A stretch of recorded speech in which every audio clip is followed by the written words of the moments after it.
کله چې مزدوري کوله چېرته ګزاره به کېده اوس نور څه د ګټې وټې چې دغه نشته دی د خدای اسرې ته ناست یو زه دغه یو بل خیر زکات راکړي څه یو بل څه چې دغه ګزاره تېرېږي که نه لکه خپل خه د ګټې وټې کور ته د راتلو دغه مدن څوک نشتي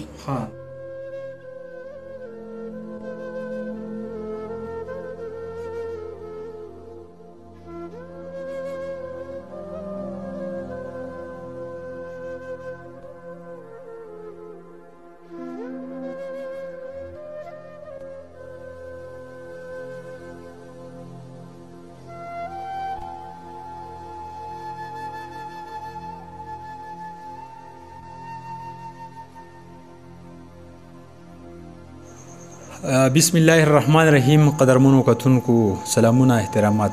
ستاسو ورور سجاد علي ما دې ټیم کې موجود یم تحصیل چغرزي شولا کلی کې بالکل د روډ په غاړه موجود یم. دا عبدالله جان ماما دغه موجود یم.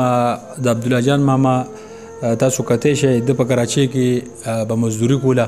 اوس تاسو کته شئ ډېر زیات زوی پدې او پکټ کې دی او بیمار دی. 2 کال وشو تقریبا او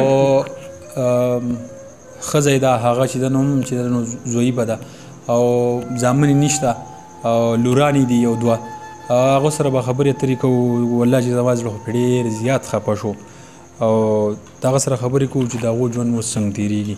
السلام علیکم. دا به مزدوري کوله لاول کراچۍ کې کراچۍ کې به مزدوري کوله چېرته ګزاره به کېده اوس نور څه د ګټې وټې چې دغه نشته دی د خدای اسرې ته ناست یو او دغه دی داسې خبره شوې ده چې بیمار شویم اوس څه 2 کاله مې وشو په دې کټ کې او نو ډېر بد یو او خدای پاک دې رحم او فضل وکړي. ستا الواد دې شته؟ الواد دا 2 جینکۍ دي نو هلکان نشته نه مزدورۍ؟ نه نشته نه څوک هم نشته د ګټې وټې. نو دا تاسو ګزاره څنګه کوئ؟ نو دا خدای پاک چلوي په څه او نو لکه څه ذریعه نشته په غیر د خدای نه. حکومت ته سره لاس امداد نه کوي؟ یاره داسې خاصې نه دي کړي. دا کم شتمن خلک چې دی دلته ګرځي که نه هغو چا تپوس تا نه دی کړی؟ تپوس دلته کې کړی او ډېرې ورځې وشوې 2-3 پیرې لیکلي ولي څه پیسو محسوس او زړک نه لګي هسې هغه حاضري کړله بیا تللي. حکومت او کم شتمن خلک چې په دې ټیم کې تا ګوري هغو ته به څه پیغام ورکوي څه مطالبه به دې کوي څه به دې غوښتنه کوي؟ وکړي که نه موږ هم د خدای اسرې ته ناست یو که نه. ټیک شو. قدرمنو د باباجي ټبر را سره موجود ده د هغې سره به هم خبرې کوو چې د هغو زندګي اوس څنګه تېرېږي. ترورې د راته ووایه زندګي هم څنګه تېرېږي؟ نارینه الواد زندګي خو دغه ده چې تا ودي د ځنګل په خپله دغه 2 ماشومان جینکۍ دي وله په بزار کې واده ده یوه ترپزي واده وه چې هغه پرېښه زموږ سره زموږ د خدمت کوي دلته کې زموږ سره د هغه راله خدمت کوي او زما د ښې ګلده درکړله نشتي زه هم ناجوړه یم ادیم دغه شانه نه ګلده نشته نه زه هم ناجوړه یم ادیم ناجوړه دغه 2 کاله شو چې د زړه بیمار دی لکه ډېر ښه مرضونه دي. تاسو ګزاره څنګه کوئ؟ ګزاره دغه یو بل خیر زکات راکړي څه یو بل څه چې دغه ګزاره تېرېږي که نه لکه خپل خه د ګټې وټې کور ته د راتلو دغه مدن څوک نشتي دغه خبره ده.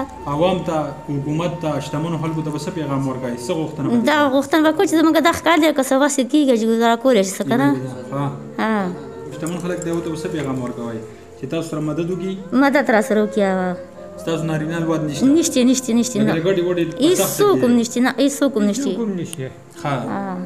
هېڅوک هم نشته د ګټې وټې. زه انشاءالله الله پاک په خیر کې. قدرمنو کتونکو په تحصیل چغرزي شولا کلي کې موجود وم. د باباجي او د باباجي د ټبر خبرې تاسو واورېدې. یقینا چې ډېر زیات په سخته کې دي. نارینه الواد نشته او 2 جینکۍ هم دي و یو بل خیر زکات راوړي او حکومتي کم نمایندګان چې دي هغو لیکل کړلي او چې دی نو څه په حساب یې نه وي پوه شوي. د بېنظیر روپۍ تاسو درکړلي نو څوک کم زموږ د خپرونه چې څوک هم ګوري کم شتمن خلک دی په بار ملکونو کې دی یا دلته کې دی نو د دې خاندان سره ودرېږئ ځکه چې دوی ډېر زیات بېوسه دي. هر سړی خپل د ځان لپاره چې دی نو منډه ترړه وي، خو کله چې هم ته د دې غریبانانو سره ودرېږي که نه نو ژوند هغه دی. وایي تېروي خو ژوندون ځان دپاره هر څوک، تېروي خو ژوندون ځان دپاره هر څوک، ژوند هغه دی چې د بل خدمت کې تېر شي. نو بالکل الله پاک ویلي په خپله چې تاسو په ځمکه والا باندې رحم وکړئ نو زه به تاسو باندې رحم وکړم. یقینا زړه مې پې ډېر زیات خفه شو، خو انشاءالله کوشش به کوو چې د دې خاندان سره ودرېږو، موږ به ورسره ولاړ یو. کم خلک چې د دې غریبانانو په سر باندې پیسې راټولوي او هغه بیا ځان له استعمالوي نو الله پاک دې هغه تباه او برباد کړي په دواړه جانه. نو بالکل ستاسو یوه پایه چې ده هغه به دوی ته انشاءالله را رسي. که تاسو سره راشن امداد کول غواړئ، نغد امداد کولی انشاءالله تعالی چې هغه به دوی ته را رسي. نو بالکل د دې خاندان سره ودرېږئ. د شولا کلي کې بالکل د روډ په خوا کې کور دی. ستاسو د موبایل نمبر شته؟ د موبایل نمبر زه پر سکرین باندې ورکوم، تاسو کتی شئ. د دوی سره هم تاسو رابطه کولی شئ. زما نمبر هم دی، په دې باندې هم تاسو رابطه کولی شئ. خپل کور به سجادري له ورکړئ. اجازت په لوی الله مو سپارم. د الله په امان.